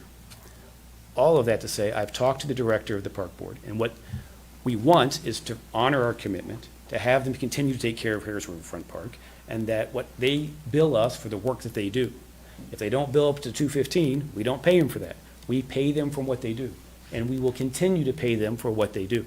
What our team is doing now is looking at the contract, working with them, and figuring out what that may be. So we will continue to honor this contract. We will continue to pay them for the services they provide, which includes Harris Riverfront Park. If that number is more than what I have here budgeted, we will pay them more, and I'll come back to you and say we're paying them more, right? They are working with the park board to make sure that they continue to do that service, and we honor our contract. Mayor Farrell? Yes, Oh, ma'am. sorry, I thought you were done. Continue. I'm done with the park board part. Okay, I just want to clarify. Yeah. So what you're saying is that actually should say 215. No, that hasn't been resolved yet. Okay, The contract says we're going to pay them $215 for 2 years, FY '24 to FY '26 is what it says. So by contract, it looks like it should be 107.5 each year, right? yeah. It may be bad contract language. It may be ambiguity in the contract. If the actual intent is what they really need, what we have to do is just fix it. And if they come back to us and say, we can't do it for that, we're going to work it out with them. My commitment to you as a council and to the park board is we're going to pay them what it costs them to take care of the park, right? We're trying to honor the contract. We're not trying to reduce their funding. We're trying to accurately budget what's here so that everyone knows what we're supposed to be doing rather than inaccurately doing it. All right, cool. So it doesn't need amended, it just would be a budget revision if they needed More money. more? Right. Yeah, okay. Yeah. Mr. Chair, Yes, Yes, ma'am. ma'am. Mayor, I need to go back a little bit. Just say it in my kind of terms. So what you're saying is, we have contracts that has, or promises, I should say, things that we have to pay. But then there's other monies that we really don't have to pay, that we just give money to. I'll get to that, yes. Okay, okay, Yeah, that's so- what I'm trying to So understand. right now, I'm working on contracts. Okay, that's, okay, Right? gotcha. And I'll All talk right. about the major contracts. Okay. Which is really All right. the park and the animal shelter. Okay. We have a contractual written agreement, Okay. right? And then the other piece of it is, we don't have to have a written agreement, we just decide and give. Just do it Right. by city council voting or mayor. Right. Okay. All right, on the animal shelter, you all, I'm sure know that for many years, I think since 1979, we've had an agreement, the city, Cabell County, and Wayne County, to fund the animal shelter. We've done that in equal measures, meaning that we all bear the responsibility to provide an equal share of the burden that it costs to run it, right? I'm gonna find here for you, Are we the only one that's keeping the animal shelter running? no ma'am, the county, Both counties also. both counties also contribute to it. It's supposed to be a third, a third, a third. Okay. I can tell you Supposed to that be. that's not what's happened in the past. We can go back as many years as you want. What we're going to do for the city is we're going to honor our agreement, right? Which is to provide a third of the support for that. And so Ms. Cross is working on that and will get it to us. And when we do, the board will meet and the board will determine next year's operating budget for the animal shelter, right? That's how the process works. But what I will do is welcome the animal shelter and any other organization in the city that would like to submit a contribution request form to us. We will consider that as part of everything else that we're doing at the city, and then we will then spend the money in this particular category on our priorities as they stack up with the other very, very many good groups that are doing fantastic work that we need to support. You said that agreement has been in place since 1979. Is that a contract? You're the lawyer, it was a written agreement that started in 79. In 2002, it was, I think, re-signed or reaffirmed, and I think that there is an amendment that came up maybe last year that has not been signed, that the board members are considering. Is there a way to get a copy of it? Is it just maintained by the board, or would we ask the shelter? I'm sure it's public record, but yes. Yeah. Oh, okay. Well, you're on the board, so you have a copy of it, right? I do, mean, if we- yeah. Okay. Yeah. Okay, thank you. You said that the two counties have not paid their third? That's correct. Okay. How long has that gone on, do you know? I don't know. I can tell you that, the short answer is, I don't know. I know it didn't happen last year. Okay. So the only three board members are the entities that are responsible for determining the shelter's budget? That's my understanding, yes. Okay, is that set by statute, or is there? It's my understanding it's the agreement, I don't know if statute, when you say state code. Yeah. I don't know what sets the board members of the animal shelter, animal control board. Does it have bylaws or an operating agreement? There is, in this agreement, again, you're asking me questions that are beyond the scope of what I know about how the state administers the code down to an animal shelter. Not exactly. So you're on the board. I am. You're a member of the board. I'm I am. asking you if the board functions under bylaws or some sort of other agreement. I'm sure for- that we do. Okay, but you don't have it? I don't have it now. Okay. Okay. All right. Mr. Chair, if I could. Yes, sir. Quick question. You say last year, with splitting in thirds, how much did they match us on what we did last year? Is there any idea of that number? Yeah, I think approximately, the city committed $400,000 from the Right. budget, and Cabell County committed $200,000, and Wayne County committed $80,000. Okay. That's what I think the numbers are. Being on the board with these people, have you talked with both counties? Yes. Their representatives, And is their outlook on matching our 200,000 that has been proposed in our budget? I think it's premature for me to say that. I like it. All right. Yes. Just want to make sure. But if the contract says a third, I mean, if we're doing our part, I think both other entities should do the same. While I agree with you, they also have their own priorities that they're trying to accomplish. And what I think all three of us are in support of is this animal shelter and the good work. So, on the record, off the record, I won't be specific, but I have talked with someone from Wayne County, and they are going to increase their amount for this coming budget, but it is still not $200,000. up to what we have, but they are increasing some. Another thing, I think this is just maybe a point, one of the reason why some people in the public and maybe some other people up here think that it is, maybe we should give more than a third, or at least keep it, within, because most of the animals that are picked up are within Huntington city limits. They're not necessarily in Wayne County or, they're more Right. in city I limits. know Right. you can quantify that. Yeah, Yeah, we have those numbers. Or Cabell County, I mean, Barbersville and everything else. And you're talking countywide, right? For Cabell County. Well, it's Cabell County and Wayne, and I think the short answer is yes. It is true that it's not an equal amount between the three entities that fund it, yes. And then as far as the request form, is there a specific amount that is there a cap that they are, There's no cap, no. The request form is fairly simple, again. okay, I mean, I haven't seen it, I was Yeah. just curious, so they can request, they can give you. They can request as much as they want. Okay, gotcha. And Right. then you go back and determine what you think, or what we think the needs are, or whatever. Correct. Okay. Mr. Chair. Yes. So the contribution request form, who makes the decision of who gets the allocation? If the allocation is over 25,000, will it be presented to council to approve? Is there like a committee of folks that are going to look at each entity to make it fair, as in like animals, nonprofit, safety, you know what I mean? Like, who's going to make that? That's the first that I'm hearing of it. Is this, Yeah. just curious? Yeah, I am. No other folks will be involved in the decision-making? This is, all of this budget, right, all of it is my responsibility, right? I will certainly bring it to you for approval when things meet this required limits. But yeah, like all the money we spend on fire and police and public works and the contingencies and the contributions, it's all based on, this is the mayor's budget that I'm given responsibility for executing, and I'll do that as best as I possibly can and as transparently as I possibly can. Mr. Chair, Yes, ma'am. I have a follow-up to Ms. Lehman's question, and then, I guess, a couple of observations. Yes, I understand as far as police and fire and all of that goes. I understand that this is your budget.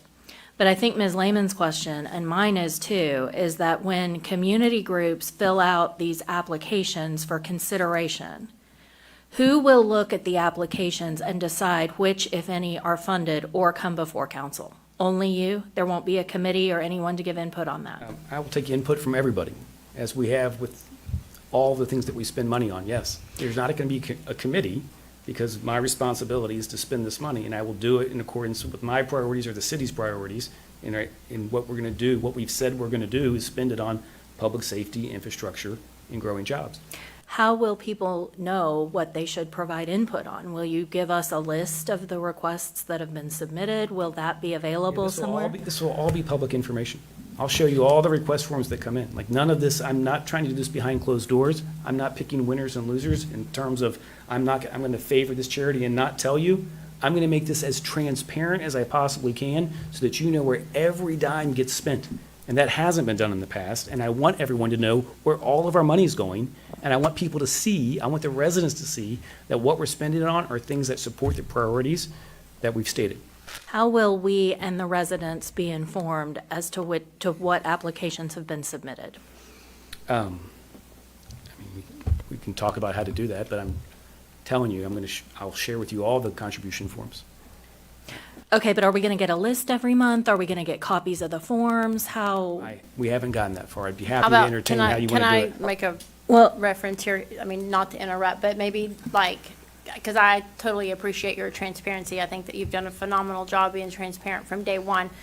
If somebody, say, suggests, or they put in a request, like, you know, the Thursday before the next city council meeting on Monday, would those requests be able to be given to us at the city council meeting so that we could see them? I'm happy to talk through how we do this, right? I'm not, when the request comes in, we have to look at them, we have to vet them, we have to look Right. at the financials, understand the need, and then before we fund it, before we make the decision, right? Like, if it comes to council, it'll come to council. If it doesn't, I'm happy to tell you, we didn't fund this, right? The timing of all that, the mechanism of all that, I don't think has been particularly determined. What I'm telling you is the spirit with what I'm telling you is I'm trying to share as much as possible so that you all understand. I'm not trying to hide any of it. Yeah, if I can continue and just wrap up my questions before I yield the floor to anybody else, and then I'm done. I understand that. Okay, so my next question, or my next point, I guess, is, you know, you've talked about the priorities, you've talked about the priorities of the county and their own budgets and all of that. It would seem to me that just as you've done here, you've addressed our contractual obligations before you've addressed the discretionary spending. And it would seem to me that whether the county's priorities line up with their contractual obligations or not, that's not really a question. They are contractually obligated to do certain things that they are not doing, correct? I'm not going to speculate about the county's issues. Okay, but, okay. Okay.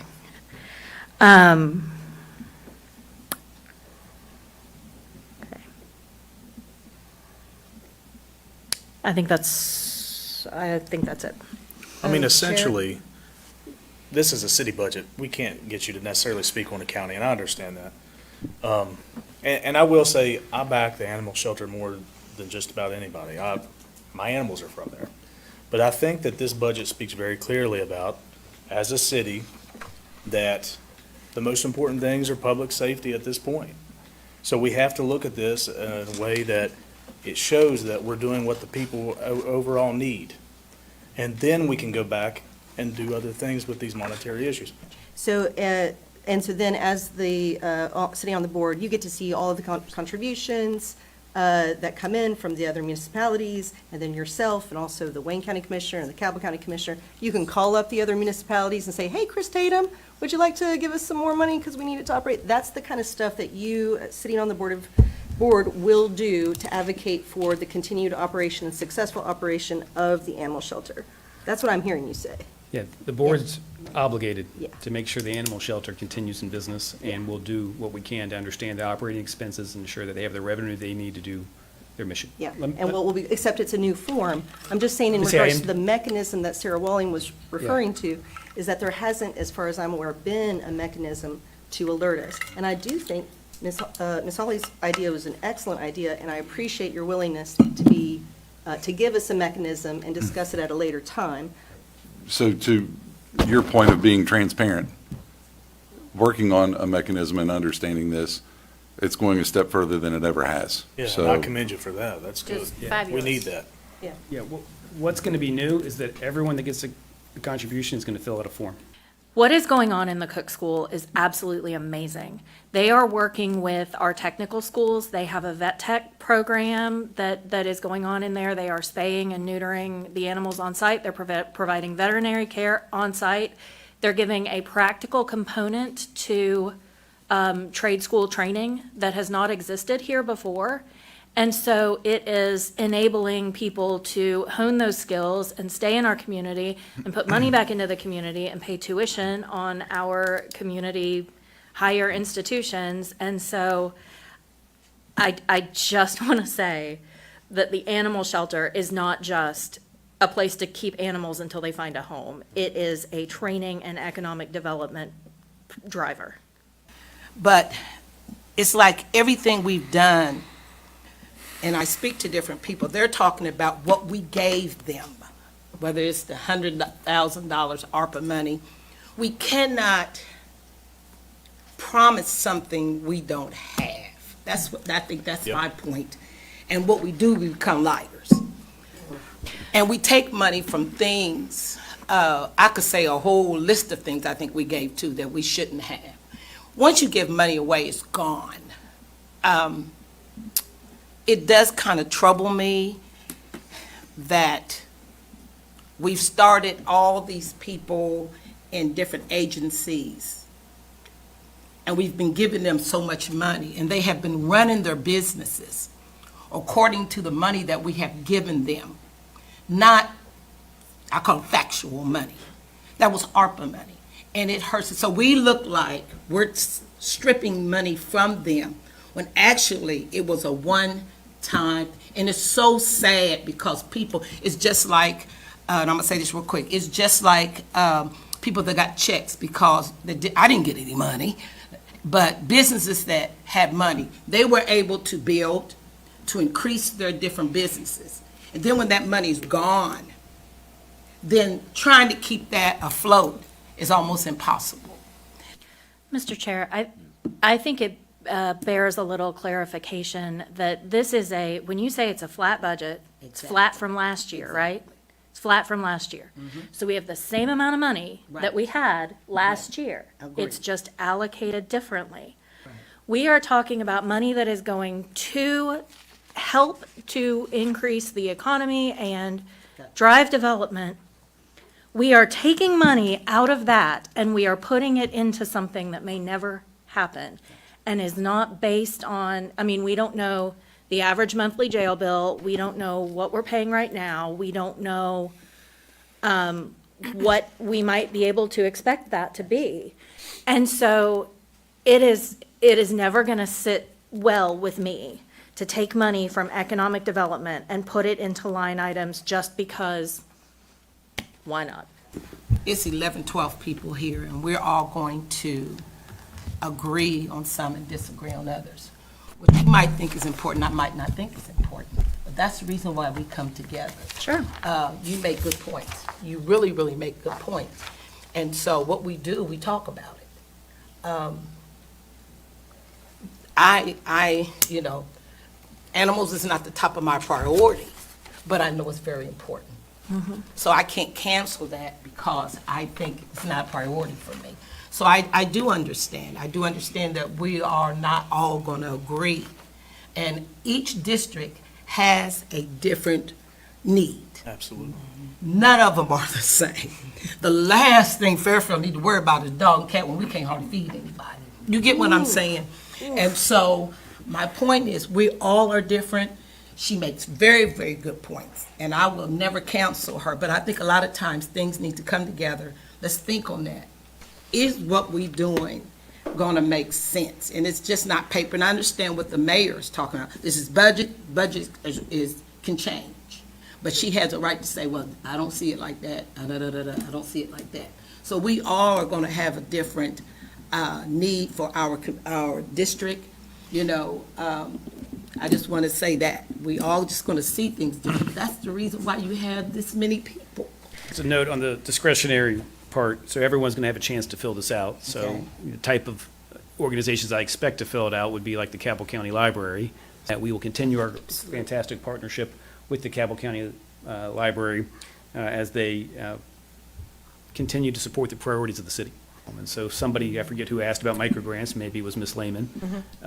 Yes, we have removed the microgrants from this budget, and we understand that people in your district will now submit a contribution form. It will be a public record that we will share with everyone to see what they're requesting and see how that aligns with our priorities.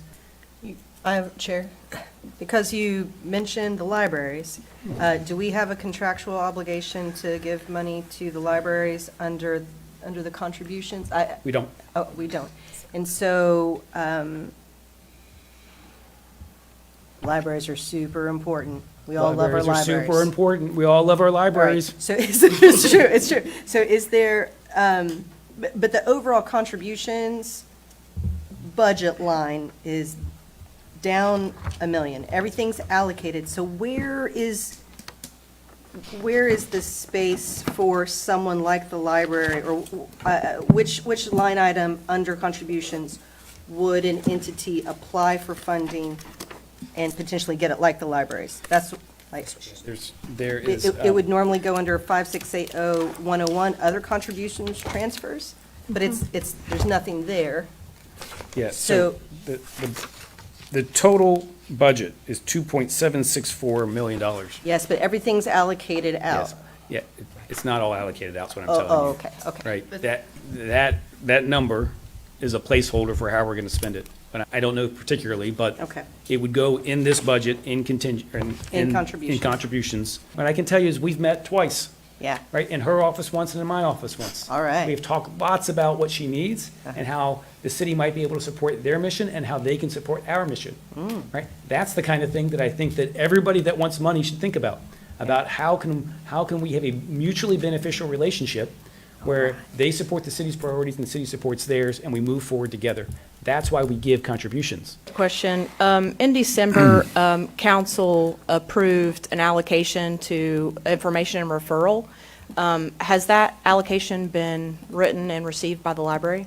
I don't think so, not yet, Is there a reason for that? because we're not in a position to give it to them yet. As I talked about, we have a quarterly cash flow, right? And so I'm reviewing all of our expenses and making sure we can get to the end of the year. And I'm very hopeful that we'll be able to give it to them by the end of the year. Okay. I have another question. When it comes to the microgrants, line 5670, 113, that has been completely cut out. So to Mr. Arthur saying we should be able to contribute to different priorities that we think in our districts, such as previously representing District 9, the Civil War days, the ice cream social, things that benefit our communities as a whole, and different things like that. Is there a reason for that to be cut? We're going to look at all the requests that come in and stack them. And so, right, we're going to include the microgrant request as part of the overall process so that everyone can see it and make sure it aligns with our priorities. Mr. Chair, Yes, ma'am. so if someone has a request for $250, they're going to fill that out, and it's going to go to your office, and you're going to have to look at every single one of those. That's correct. Okay. Okay, that's going to be a heavy lift. I have a couple of other questions. Ms. Lehman asked about the allocation for information and referral that we approved, and you said that you were hopeful that you would be able to give that to them by the end of the year. Are you aware that that resolution that we passed included a contract that obligated the city to give that money to the library by the end of the fiscal year? I'm not aware of that. Okay. I will review it and, again, hopefully be able to provide it. Are there any other allocations that this council has approved for fiscal year '25 that have not yet been paid? I'm certain, but I don't know exactly which ones. This is about next year's budget, not this year. Groups that would have been funded under 5670-109, those would include things like the A.D. Lewis Center, the Fairfield CDC, the Hylon CDC. Is that correct? I don't know about the specific line item that you pointed, but those are all organizations that are funded through community development block grants or some other mechanism. Okay. So if, those don't align with your priorities, then that funding would just be taken from those organizations. I reject the notion, right? I would say that the priorities of the city are clear, right? I think that organizations, you mentioned, for instance, the A.D. Lewis Center is a important part of the city, and we're going to continue to support it. That's done through community development block grants, and we're going to continue to. One last point. You've talked a lot about the resiliency of the city and the financial position of the city. What I think we cannot lose sight of, you talk about the city's priorities and all of that. These organizations, they greatly contribute to the resiliency of our citizens. They keep people housed, they keep people fed, they keep people's utilities on. And I could go on and on. I mean, we all understand that. And so my concern is that as we stockpile money for the city's resiliency, as you've phrased it, our citizens' resiliency is going to decline as a result. And so, when you talk about priorities, my priorities are to the individuals. I don't want people evicted. I don't want people to have their heat turned off. And I just don't, I know money is money, but I don't know how we can justify a reduction here and an increase in other places when it means very realistically that people will not have a place to live.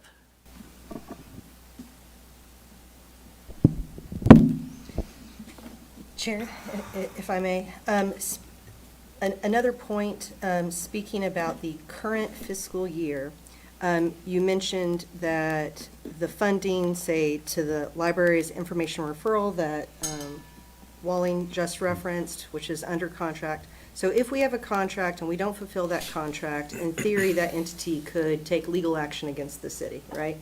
And so I'm worried that we might be holding back 1/1000th of the budget, under 75,000, to an organization like the library for 2 quarters, 6 months, when they expected it January 1st. And that might start to put a crack in the dam that is the library that holds up our community, that helps people keep on their utilities, because everybody we just went through winter. So there's bound to be people right now who did not pay their January and February bills, and they're going to get those shut-off notices any day, and they're going to need to know how to get help, and how to get help is to call information referral. So as much as I hear you and I understand, if I was mayor, I would hold back to see what the city could take. But I think what I'm hearing from Sarah Walling, what I'm hearing from residents, et cetera, is that the dam test should be about over.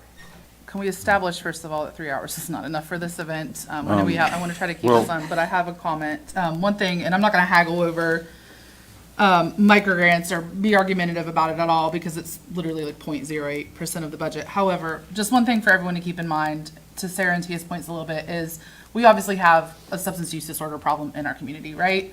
And it goes back to that, I don't know if it's a parable, verse, whatever, of idle hands and everything. And so when I think about these microgrants and what I have used them for in the past, it's paid, and everyone has their priorities, right? We talk about priorities. Each district has its own priorities, right?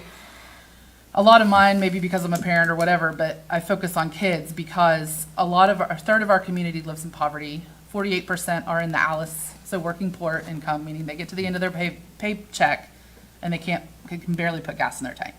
So these are the folks that can't afford if their kid makes it to the Little League World Series, right? And we don't want to rob children of those opportunities, because we talk a lot about resiliency as far as going up the river and keeping people from falling in, as opposed to trying to scoop them out, which is where we are now with addiction in our community.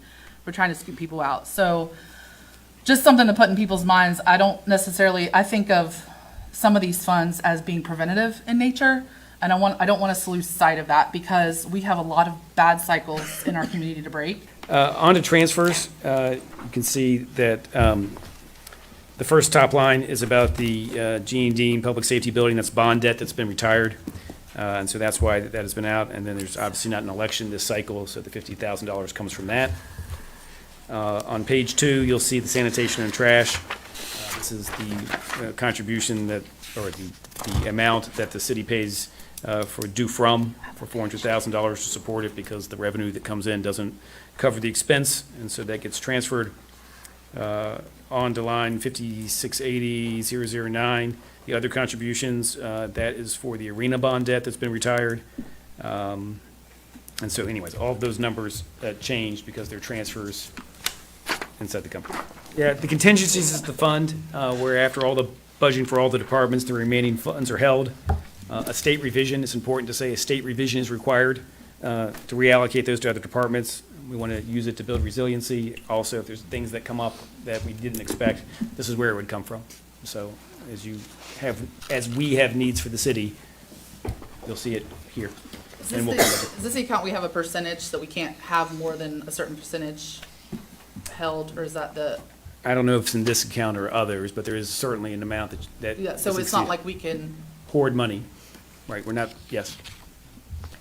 So could we move contingency money to help someone who fills out a request funding form? A state revision would be required to move money out of this category. State revision would be Yeah, state required. revision, yes. Okay, yeah, so that would be harder. Yeah. On to grants and I touched on this earlier, that we only budget for what we know. We're going to continue to pursue grants as best we can, and we'll come with budget revisions as the money comes in. But this is 5% less than it was because we're booking what we know we have. Capital projects, I would say, you can look at the number at the bottom. A bunch of work was completed, obviously, here in this council chamber, the gazebo, some stuff at the arena, fire station, all comes out of capital budget. Once those projects are done, they're not included in the capital budget project. You can see that in the capital outlay, there's also design for streetscape that was complete, and so that amount is reduced. So all those totals are projects that are complete. Chair? Yes, I have a ma'am. quick question. Would funding be for the new fire station in Weston within this category? I don't think so. Westmoreland? Westmoreland, yeah, I don't think so. Yeah, we're gonna build that station. I just didn't know if it would be in this section or, Yeah, I'll feign ignorance because I don't know what section that money goes in, but we're going to get that money from the federal allocation. We're going to build that fire station. Coal severance is also a part of that. So it also was included that will come to you for approval. You'll see the numbers. We don't get to decide what's in there. That's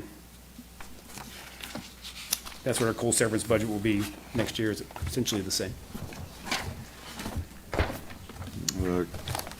Capital equipment.